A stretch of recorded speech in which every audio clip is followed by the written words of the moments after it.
Bonsoir Denis, je vois que tu es arrivé. Bonsoir tout le monde, je suis donc Denis Carrascosa, je suis actuellement formateur chez Adonis en visio et en présentiel sur Montpellier. J'ai un parcours professionnel dans l'édition, une formation des Compagnons du Tour de France et puis toute ma carrière dans l'édition, d'abord l'imprimerie. J'ai été directeur technique puis directeur général d'une grosse imprimerie qui a travaillé pendant très longtemps avec Hachette. Donc, ce qui m'a donné l'occasion d'approcher le groupe Hachette en tant qu'éditeur. On a fait beaucoup de manuels scolaires. Et puis, à partir de là, j'ai créé ma propre société d'édition et j'ai publié des magazines et des journaux sur l'Afrique de l'Ouest. Et j'en ai aussi profité au passage pour passer mes concours de journaliste. Et j'ai pu donc comme ça continuer à la fois à avoir mes propres supports rédactionnels et faire ce qui me plaisait le plus, c'est-à-dire du photojournalisme et de l'écriture. Donc voilà. Ce soir, on va surtout approcher la partie édition. On va parler un peu de la formation du BTS édition, tout ce qui tourne autour de ça. Dans un premier temps, si tu veux bien, Denis, tu sais présenter un petit peu un BTS, parce que parfois, on a des auditeurs là, qui sont parfois en terminale, qui ne savent pas trop comment ça fonctionne, ou des personnes en reconversion. Donc, je vais peut-être situer dans un premier temps voilà, le BTS dans la variété des diplômes, et ensuite voilà, parler un petit peu des étudiants que nous accueillons et des modalités pédagogiques. Et ensuite, on rentrera peut-être justement dans le détail de cette fameuse chaîne du livre, pour que les étudiants aient une compréhension voilà, de toutes les connaissances et les compétences qui sont à aborder et à acquérir au sein de cette formation. Donc, c'est vrai que comme tous les BTS, le BTS, c'est un bac plus 2, hein, effectivement. Donc, c'est un diplôme qui est reconnu par l'État, qui est délivré par l'éducation nationale, avec des crédits européens qui vous permet ensuite, bien sûr, par la suite, de faire des poursuites d'études si vous le souhaitez, donc soit sur le secteur universitaire, soit également en licence professionnelle, voilà, ou tout type de poursuite d'études. En tout cas, c'est vrai que comme le nom l'indique, bac plus 2, il faut qu'au préalable, vous ayez bien sûr validé un baccalauréat ou un diplôme équivalent au baccalauréat. Ça peut être par exemple un titre professionnel ou tout autre diplôme voilà, qui serait reconnu niveau bac pour entrer sur ce BTS, donc, qui est proposé donc, en 2 années de formation. Donc, comme tous les BTS, l'avantage de l'ETS, c'est que ce sont des diplômes qui sont très professionnalisants, puisqu'il va y avoir une partie qui va être plutôt en lien avec la culture générale, donc du domaine général, sur lequel on va retrouver des enseignants plutôt de type universitaire, et tout le volet professionnalisant avec justement des accompagnateurs, des formateurs, tels que M. Carrascosa, donc, qui, comme vous le voyez, a une solide expérience sur le terrain. Donc, voilà, on est sur des apprentissages qui vont être très concrets hein, au niveau de ce BTS. De plus, donc, il existe plusieurs modalités pédagogiques, puisque vous pouvez préparer ce BTS, bien sûr, via l'alternance, donc avec des périodes alternées en cours et en entreprise. Donc ça, voilà, si vous avez des questions là-dessus tout à l'heure, n'hésitez pas également à m'en parler, pardon. Ensuite, donc, ce BTS est envisageable également en formation continue, c'est-à-dire pour les personnes adultes qui seraient en reconversion, notamment, et pour des personnes également qui sortent de terminale. Donc là, c'est la voie initiale, en fait, hein, on part sur un BTS en 2 ans. Alors, ce BTS-là peut être préparé en présentiel, mais également, nous le proposons en enseignement à distance. Donc, sur l'enseignement à distance, nous retrouvons plutôt des personnes en formation continue qui, comme je viens de vous l'expliquer, ont une expérience professionnelle, ont quitté le secteur de l'enseignement depuis plusieurs années. Mais parfois, on peut avoir aussi des personnes en formation initiale, sorties de terminale, et qui, pour des raisons parfois d'éloignement géographique notamment, vont choisir plutôt l'enseignement à distance. Donc là, je vous inviterai bien sûr à aller sur notre site pour voir un petit peu les catégories d'enseignement à distance, puisque nous proposons des accompagnements plus ou moins soutenus. Et vous avez en tout 4 formules possibles: complète, premium, premium plus et live. Voilà, pour préparer ce BTS-là. Et enfin, l'avantage de ce BTS, c'est que vous avez également des stages. Donc le BTS édition, c'est un BTS qui est assez dense.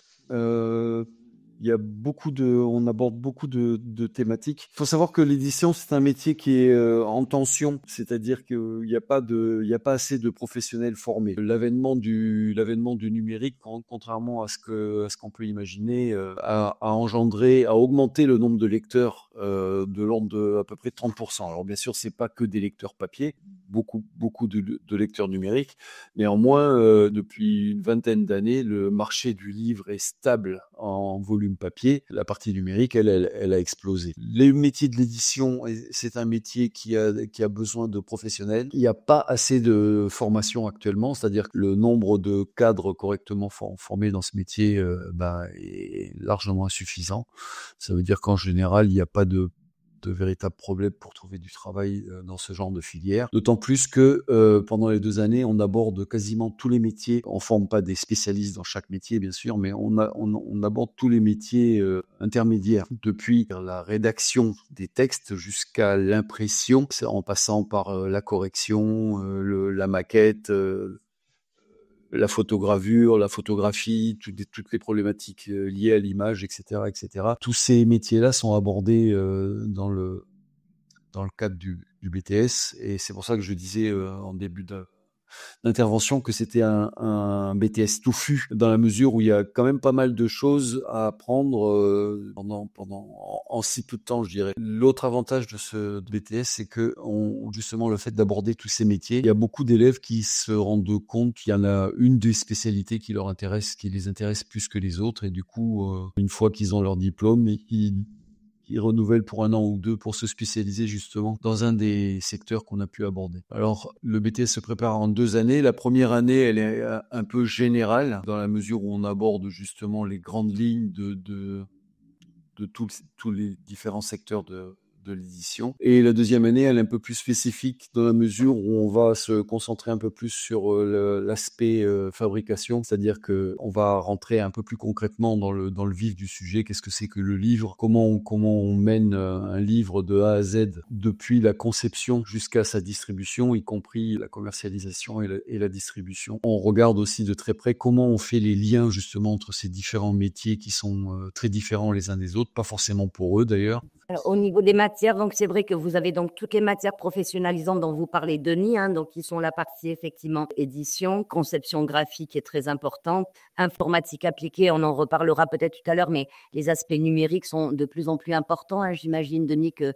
voilà, la part du numérique, comme tu l'évoquais tout à l'heure, au niveau du livre, ça a suscité de l'engouement de nouveau pour la lecture, et donc je pense qu'il faut, tu nous diras peut-être un petit peu plus en détail quels sont les programmes sur lesquels tu travailles ou quels sont les outils informatiques utilisés. Donc, à part cette partie conception graphique, il y a également toute la partie production, effectivement la fabrication. Donc, ça, c'est pour tout le côté professionnalisant et qui va comprendre également la distribution et la commercialisation des ouvrages. Donc, finalement, on couvre toute la chaîne du livre. Vous le voyez, ça va du projet éditorial, la naissance de l'idée, d'une production à réaliser, ou d'un auteur qui a un projet, jusqu'à la partie où le livre arrive dans vos mains ou sur votre tablette. Donc, vous apprenez vraiment un petit peu tous ces métiers, les caractéristiques de tous ces métiers, et vous développez des compétences pour faire face à ces missions pour lesquelles vous pourriez être mis en situation.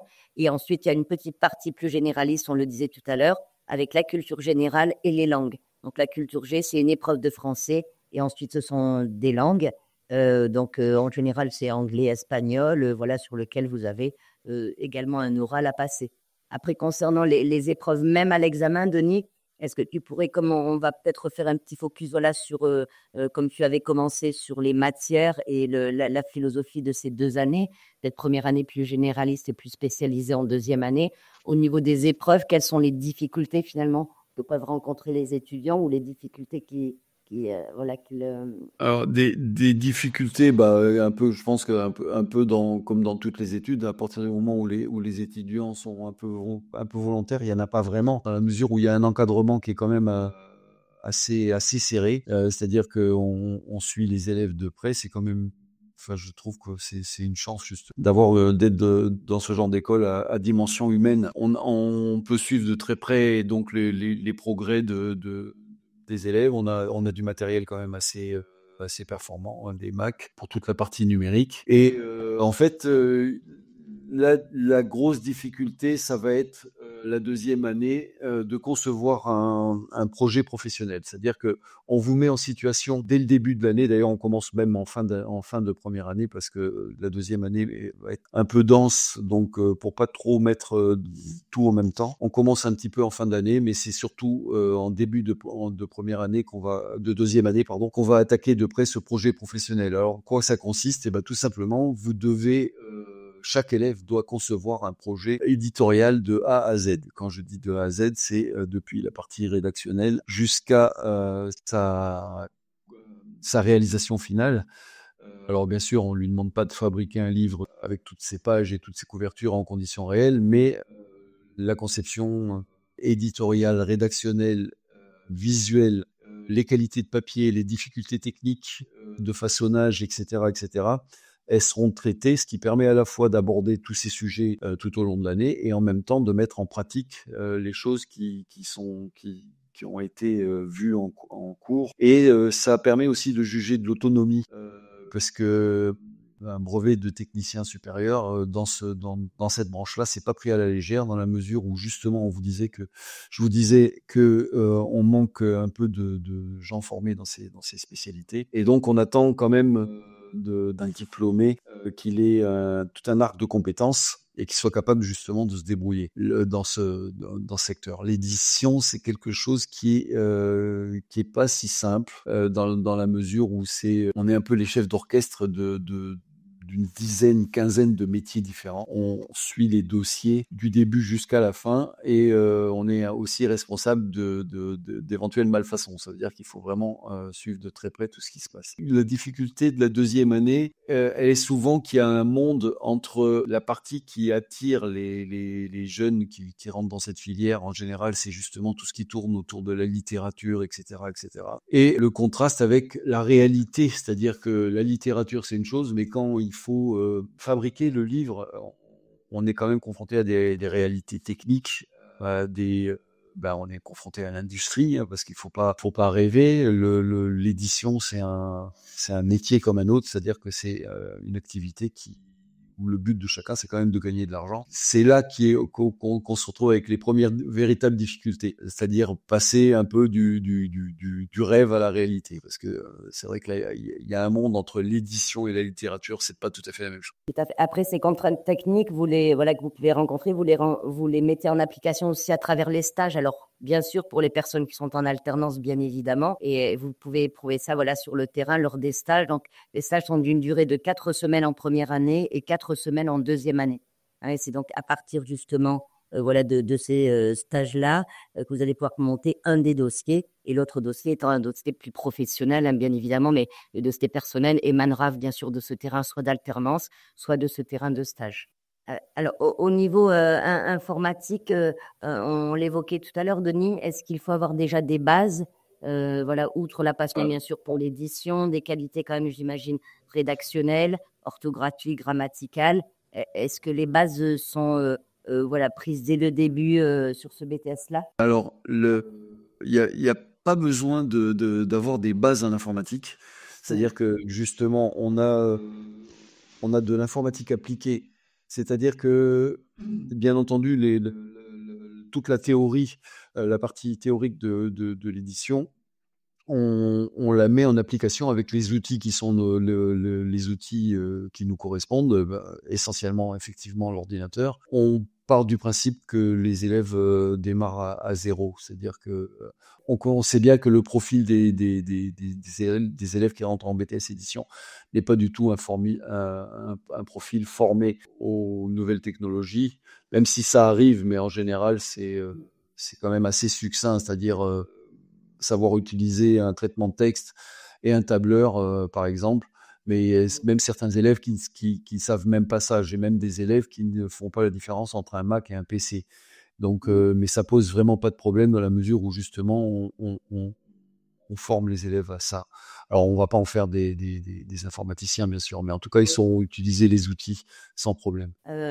Ensuite, concernant donc ce BTS, il y a la question également donc de la durée de l'organisation de la scolarité. Donc, lorsque vous êtes en enseignement à distance, donc effectivement, vous avez un rythme qui vous est propre puisque toutes les formations sont quand même très individualisées et personnalisées. Donc ça, voilà, vous n'hésitez pas à me poser des questions pour ceux qui seraient intéressés par une formation à distance. Et concernant le présentiel, peut-être que tu peux nous dire un petit peu comment s'organise la semaine d'un étudiant. Donc en gros, on est sur une 30aine d'heures de cours par semaine. Oui, il y a beaucoup de culture générale liée à la technique, c'est-à-dire que comme on aborde tout un tas de métiers différents, on essaye de remettre chaque métier dans son contexte. Bien sûr, si je parle de l'imprimerie, on va remonter à Gutenberg, mais c'est pas juste pour faire comment dire, faire de la culture G pour faire de la culture G, mais c'est vraiment pour remettre les choses dans le contexte. On est quand même dans un milieu où la culture, c'est quelque chose qui est assez primordial. Et à partir de là, on fait beaucoup d'exercices, justement, que ça soit au niveau de la mise en page, au niveau de la rédaction, au niveau de la structure. La mise en page, c'est pas uniquement l'aspect esthétique, c'est savoir aussi comment on fait en sorte pour que les textes soient le plus lisibles possible. On apprend justement aussi à juger un document. Notre métier, c'est aussi ça, c'est-à-dire qu'on n'est pas forcément des artistes, mais on doit être capable de valider un document. Et pour tout ça, il faut que l'œil s'habitue. C'est un peu comme les œnologues. S'ils veulent devenir de bons professionnels, il faut qu'ils boivent beaucoup.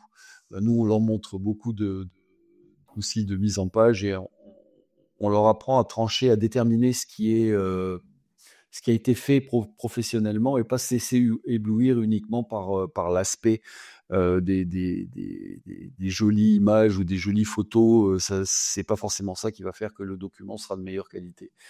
Ce sont des choses qu'on voit. On fait aussi, au niveau de l'informatique, on fait des simulations pendant toute l'année, et pendant toute la première année, beaucoup de simulations de projection sur la conception d'un livre, avec le nombre de caractères qui va rentrer dans une mise en page, ce nombre de caractères dans une mise en page, combien ça va générer de pages.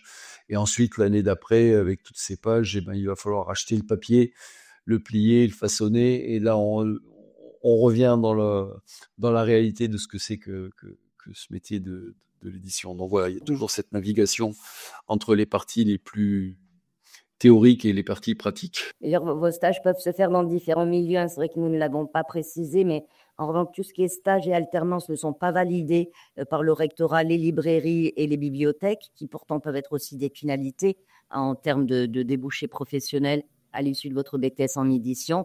Donc, n'est validé uniquement le terrain, uniquement en maison d'édition, toute la partie également fabrication, donc chez des imprimeurs, voilà, et également donc tout type de projet éditorial. Tout à l'heure, Denis, tu évoquais voilà le fait que tu étais issu également du milieu du journalisme.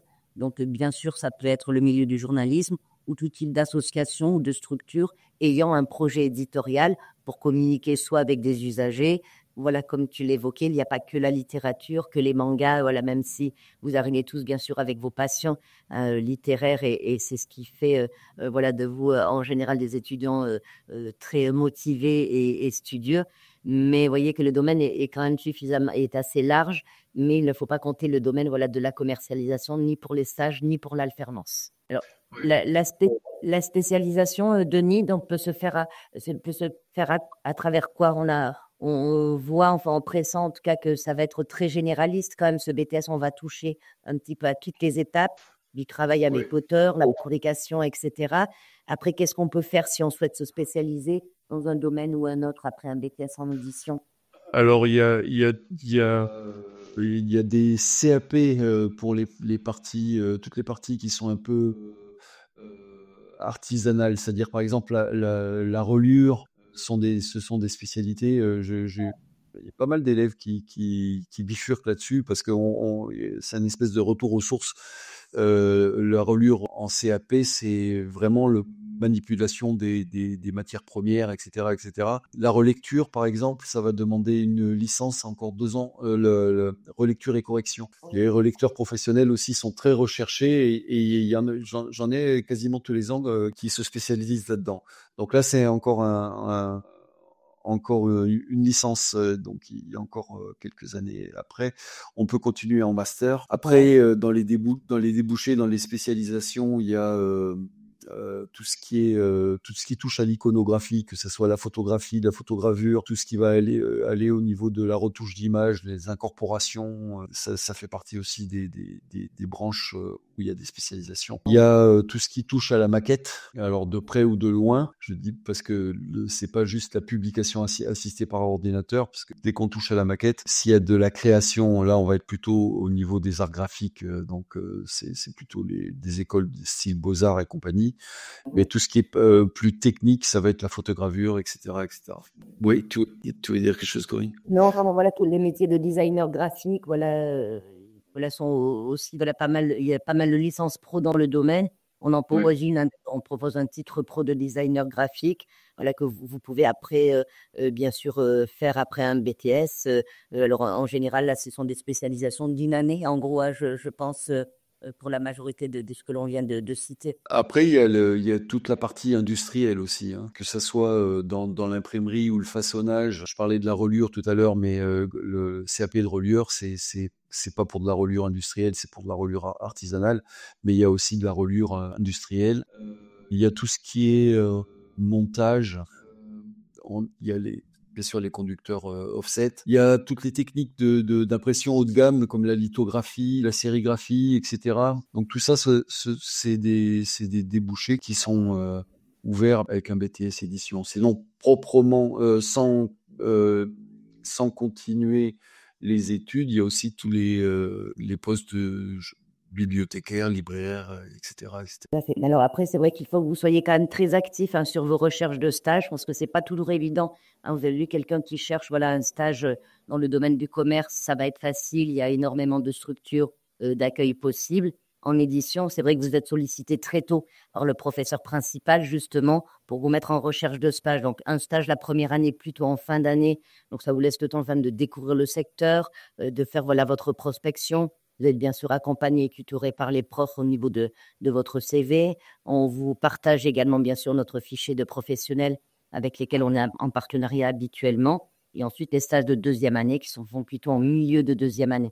Et là, c'est vrai que c'est pas mal de pouvoir aborder les deux de grands domaines, hein, c'est-à-dire la maison d'édition et la fabrication pour justement aller à l'examen, parce que l'examen est souvent beaucoup de cas concrets, hein, Denis, j'imagine, avec des annexes à traiter, des solutions à apporter. Mais en tout cas, c'est toujours dans un cadre très professionnalisant qu'on va vous demander de mobiliser vos connaissances et mettre en œuvre vos compétences dans les sujets plus oraux de présentation de dossiers. L'examen, c'est vraiment des cas concrets, hein. Ça tourne autour de ça. C'est des mises en situation même. À l'examen, c'est exactement ça. C'est une mise en situation et donc en particulier l'examen de solution éditoriale qui dure 6 heures. C'est en général un cas de figure éditorial qu'il faut traiter vraiment de A à Z. C'est donc directement une mise en application de tout ce qu'on aura vu pendant les 2 années de préparation. Je vois qu'il y a quelques questions. Donc là, c'est Jean-Louis, hein, qui demande, pourriez-vous me dire à quelle période le stage de première année est effectué? Donc ça, voilà, j'y ai répondu. Donc là, on est bien sur une fin d'année, hein. Il faut que le stage soit réalisé, Jean-Louis, avant le début de la deuxième année. Donc généralement, voilà, l'organisation qui est préconisée par l'Éducation nationale font des stages souvent à partir du mois de mai, et ce pour 4 semaines. Après, vous pouvez faire davantage, hein. Moi, j'encourage vraiment les étudiants justement qui cherchent une alternance pour la deuxième année de multiplier les stages et de faire à la limite 4 semaines en édition plus 2 semaines en fabrication, pourquoi pas, et de même continuer les stages sur la période scolaire si vous le souhaitez l'été. Donc en tout cas, fin de première année. Merci pour votre question, Jean-Louis. Ensuite, Tamara nous demande comment faire une alternance, comment ça se passe. Il faut trouver une maison d'édition qui accepte de prendre des alternants, ou ça peut être ailleurs. Donc là, pareil, voilà, j'y avais répondu. Maison d'édition, imprimeur, tout type de société ou d'entreprise ayant un projet éditorial, et ça peut couvrir bien sûr le secteur du journalisme, bien évidemment. On l'a dit, pas de librairie malheureusement, ni de bibliothèque. Et ensuite, Roxane nous demande, est-ce qu'une place est garantie à partir du moment où on a trouvé une alternance dans une entreprise? Donc oui, bien sûr, mais il faut qu'on prenne quand même le soin justement de bien valider l'entreprise, hein, de voir quelles seront les missions qui vous seront confiées pour voir si ça correspond vraiment bien aux compétences qui sont décrites dans le référentiel. Mais bien sûr, voilà, que vous pouvez avoir une place si vous avez trouvé une alternance. Et ensuite, lui nous demande si un imprimeur est suffisant pour faire son alternance. Oui, hein, on a régulièrement, Denis, des étudiants qui font leur alternance prise à l'impôt. Voilà.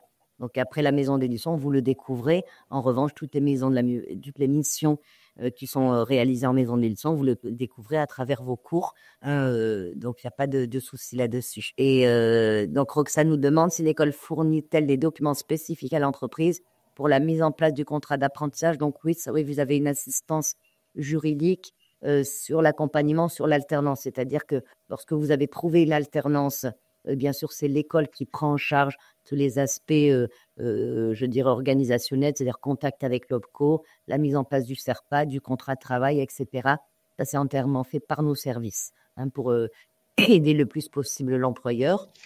Et ensuite, voilà, je dirais que pour vos recherches d'alternance, il est très important que vous soyez un petit peu acculturé à ce qu'est l'alternance également. Parce que parfois, lorsque je rencontre certains d'entre vous, vous avez voilà, certaines idées qui peuvent être parfois erronées ou fausses concernant l'alternance, c'est-à-dire que, notamment concernant le coût de la formation. Souvent, beaucoup d'entre vous pensent que le coût de la formation est pris en charge par l'employeur. Donc, pas du tout. Voilà, ni vous, bien sûr, ni l'employeur. Ça va être bien sûr un organisme paritaire, collecteur de fonds de formation, ce que l'on appelle un OPCO, qui prendra complètement en charge votre formation. Donc, l'employeur n'ayant à sa charge uniquement, bien sûr, que votre salaire, qui lui va être un pourcentage du SMIC. Alors, en fonction de votre âge, de votre niveau de formation, est-ce que c'est une deuxième ou une première alternance? Donc, il y a divers critères. Donc, pour ça, n'hésitez pas. Voilà, je vous ai donné mon contact. N'hésitez pas à m'appeler, voilà, si vous voulez qu'on étudie voilà, votre profil. Et enfin, surtout, en me faire parvenir vos CV et lettres de motivation pour que je puisse le présenter aux entreprises partenaires qui pourraient être en recherche, puisque on a également des équipes qui prennent contact notamment avec des maisons d'édition, des imprimeurs, voilà, de manière à pouvoir essayer de vous trouver voilà, une place pour la rentrée prochaine. Là, évidemment, pour cette année, trouver une alternance, ça va être très compliqué. Enfin, on a encore vu qu'au 31 décembre.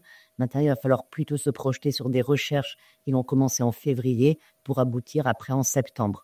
Mais il est possible de commencer chez nous en enseignement, par exemple en initiale cette année, basculer sur l'alternance l'année prochaine ou commencer en initiale en septembre. Et si vous décrochez une alternance en octobre, novembre, même décembre, à ce moment-là, il est aussi possible de faire ce changement de statut, bien évidemment. En alternance, il vient de faire des lettres de motivation, d'appeler directement. Moi, je ne sais pas ce que tu en penses, toi, Denis, pour l'accompagnement auprès de l'alternance. C'est vrai que moi, je conseille quand même souvent aux étudiants quand même de déposer leur CV directement parce qu'on peut avoir la chance de croiser voilà, une des personnes qui est en charge du recrutement. D'autre part, votre CV reste de manière physique sur le bureau de quelqu'un qui va être après transmis normalement. Et après, ça n'empêche pas souvent de doubler, bien sûr, dans l'envoi par mail quelques jours après. En signifiant qu'ils êtes venus rencontrer l'entreprise, vous avez déposé votre CD, vous le remettez en pièce jointe.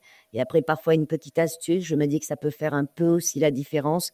Je conseille souvent aux étudiants d'essayer de faire une petite capsule de leur présentation de 1 à 2 minutes, parce que c'est vrai qu'en tant qu'employeur, on reçoit énormément de candidatures d'alternance. Et c'est vrai que si on a quelqu'un qui se démarque un petit peu, autant les CV, parfois, quand il n'y a pas d'expérience, ils vont être qui sont un petit peu les mêmes, je dirais.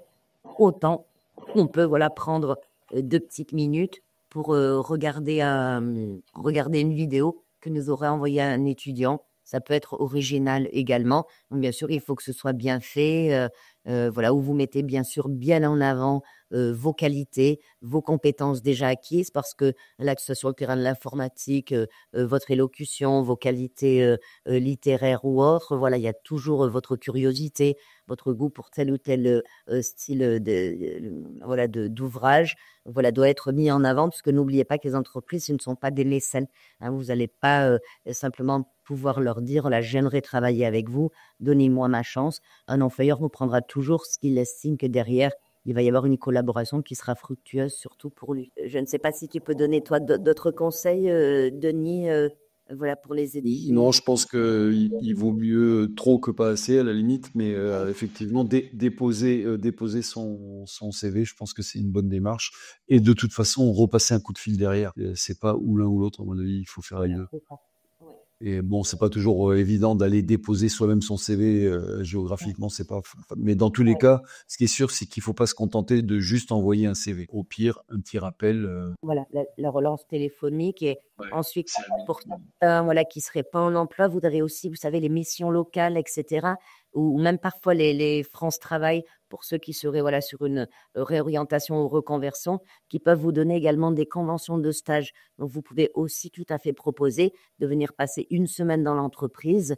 Voilà, et évidemment, voilà, si ça ne donnait, s'il n'y avait pas dessus forcément derrière, n'hésitez pas à vous faire faire également des lettres de recommandation ou même par tout autre type d'employeur que vous auriez eu, puisqu'il y a toujours des compétences ou voilà, la connaissance de l'entreprise, où il y a toujours des choses qui sont transférables. Donc, n'hésitez pas à avoir un dossier voilà, qui soit le plus élaboré possible, surtout si vous avez peu d'expérience. Ensuite, donc, alors, l'école fournit les documents. Voilà, pour une alternance, donc ça, on a répondu. Ensuite, Sylvain qui nous demande pour les stages en fin d'année.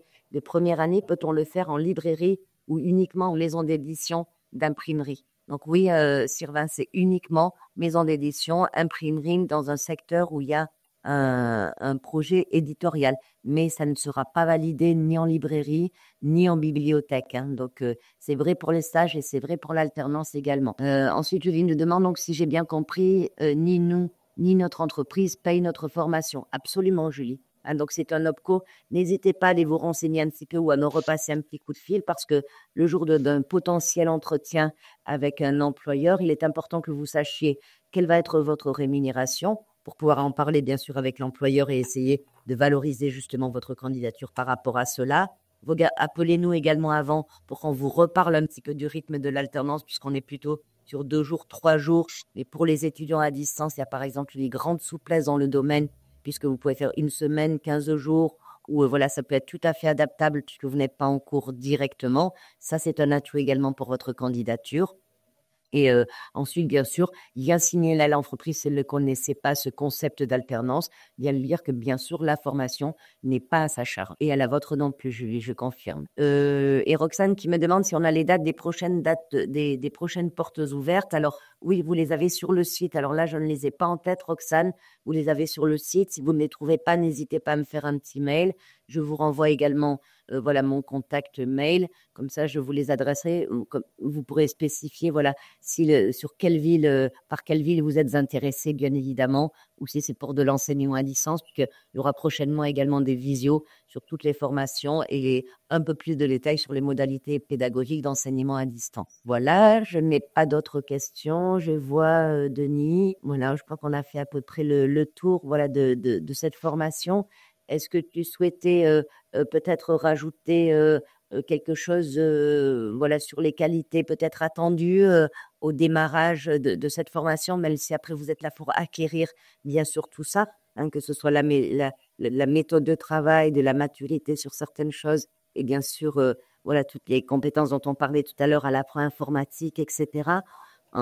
Voilà, à l'entrée en formation, qu'est-ce que l'on attend? Dans les qualités principales, vraiment, il y a le sens de la lecture, c'en est un parce que tout quasiment à tous les maillons de la chaîne, on lit beaucoup, mais alors pas forcément comme si on lisait un roman. Hein, on va lire en profondeur. Ben, tout simplement, si on veut corriger une copie, si on veut vérifier que le sens est correct, c'est pas parce que ça a été écrit que par un auteur que pour autant c'est parfait. Tout simplement, si on veut faire des retours, si on veut diviser un texte en paragraphes, rien que ça a l'air de rien, mais oui, si l'auteur a pas fait les paragraphes, ça veut dire qu'il faut lire et être capable de faire les paragraphes. Et tout au long de la chaîne, c'est un bon début. En tout cas, la principale passion, je pense, le principal moteur, je pense que c'est la passion, justement. Et ils s'accrochent vraiment bien parce que justement, ils sont passionnés, que ça les intéresse et c'est un vrai plaisir. Donc, il n'y a pas de profil. On sait bien que la plupart seront plutôt des filières littéraires. On a très peu de calculs et très peu de chiffres à faire. Donc, c'est vrai qu'une filière littéraire dans ce cursus, elle est tout à fait à l'aise. Merci beaucoup, Denis. Est-ce que vous avez d'autres questions concernant ce BTS édition? Alors, prochainement, il y aura également des cours découvertes. Hein. N'hésitez pas à aller sur notre site pour découvrir les dates. Alors, il y a des dates qui sont déjà mises en place. Il y a pas mal d'informations sur le site. des cours découvertes d'ailleurs que nous avions fait avec notamment Denis Carrascosa. Alors, je ne sais plus quelle était la thématique du cours découverte que tu as eu, Tariq. C'était de la pierre au livre. Donc, vous voyez, c'est un programme. Donc, là, c'était un cours théorique, hein, bien sûr, parce que chaque connaissance technique va être précédée, bien sûr, de connaissances théoriques. Donc, n'hésitez pas à les retrouver, par exemple, voilà, ce cours sur notre site. Je vous invite, voilà, bien sûr, à partager les journées portes ouvertes également. Nous soumettre vos dossiers, parce qu'on n'a pas parlé des inscriptions. Voilà, encore, en tout cas, au niveau des inscriptions, c'est relativement simple. Vous pouvez prendre contact directement. Je vous ai mis mon numéro de téléphone. Prendre contact également sur le site, obtenir une documentation. À partir de ce moment-là, vous avez un dossier à compléter. On étudie le dossier et on vous fait un retour très rapidement. Donc là encore, c'est vrai, une possibilité d'intégrer cette année en enseignement à distance, ce jusqu'au 31 décembre, voilà, au plus tard. Et en revanche, voilà, pour toutes les autres formations, bien sûr, on redémarre en septembre, aux alentours de mi-septembre et environ. Mais il faut bien sûr avoir fait sa réservation bien en amont. Je revérifie s'il y a d'autres questions. Pour l'examen, en fin d'année, l'oral en langue doit être en anglais ou en espagnol. Vous choisissez. Donc, c'est vrai que nous, de manière privilégiée, on est plutôt sur l'anglais. En revanche, rien ne nous empêche de présenter l'espagnol et d'avoir également anglais et espagnol. Il y a une seule langue obligatoire et vous pouvez prendre une deuxième langue optionnelle. Donc là, bien évidemment, il faut prendre cette seconde langue uniquement si vous avez vraiment des compétences et des facilités, puisqu'il n'y aura que les points au-dessus de 10 qui comptent. Donc, dans tous les cas, vous voyez que le risque n'est pas très grand. De même, on ne l'a pas évoqué, mais il y a également ce que l'on appelle la partie engagement étudiant, qui sont des matières facultatives qui peuvent vous ramener des points et qui sont donc basées sur des actions que vous pouvez mener en dehors de votre scolarité, en lien avec votre formation. Donc, je sais que chaque année, voilà, il peut arriver, voilà, certains de nos étudiants montent des projets, notamment avec des plus jeunes, pour leur faire découvrir la lecture, s'engagent aussi sur des actions au cours des salons étudiants. Donc, voilà, il y a ces deux parties optionnelles qui peuvent également vous faire gagner des points. Donc, pour les langues, pas de souci, anglais, espagnol, sans problème. Quel est le meilleur moment pour envoyer sa candidature pour l'école? Alors, Tamara, les inscriptions sont déjà ouvertes. Là, on est déjà sur les recrutements. C'est vrai qu'on enchaîne très rapidement entre une clôture voilà, de rentrée scolaire et ensuite les prochaines inscriptions, puisque comme vous le savez, donc Parcoursup a ouvert. Vous nous retrouvez également sur Parcoursup uniquement pour les formations, bien sûr, en alternance. Les inscriptions sont ouvertes. Comme le disait Denis tout à l'heure, ce sont des petites classes. On travaille toujours sur des effectifs entre 12 et 15 personnes maximum. Donc, ne pas hésiter à proposer sa candidature le plus tôt possible. Donc, pour ça, voilà, vous pouvez me faire un petit mail et dès demain, je vous adresse le dossier ou vous me passez un petit coup de fil pour qu'on puisse étudier un peu voilà, votre parcours. Si vous avez des questions voilà, qui sont d'ordre un peu plus personnel pour l'étude vraiment de votre projet. Les formations en alternance, c'est obligatoirement sur Parcoursup? Non, pas seulement. C'est pour ceux qui seraient en terminale et qui ont accès à Parcoursup. Vous pouvez aller demander directement. Et dans tous les cas, je vous conseille toujours de doubler quand même votre demande directement auprès de l'école. Ce sera le plus sûr et le plus rapide puisque les vœux Parcoursup seront étudiés que ultérieurement. Donc, moi, je conseille toujours de prendre contact en direct et venir nous rencontrer dans le cadre des journées portes ouvertes. Voilà. Bien, je vous remercie tous pour votre participation. Denis, merci beaucoup d'avoir enchaîné cours et visio, voilà, pour nous éclairer voilà, sur un petit peu tout ce domaine passionnant de l'édition. Voilà, j'espère vous retrouver nombreux voilà, sur nos journées portes ouvertes et j'étudierai avec plaisir vos dossiers dans les meilleurs délais. Je vous dis à très bientôt. Je vous souhaite à tous une bonne fin de journée. Bonsoir à tous. À très bientôt.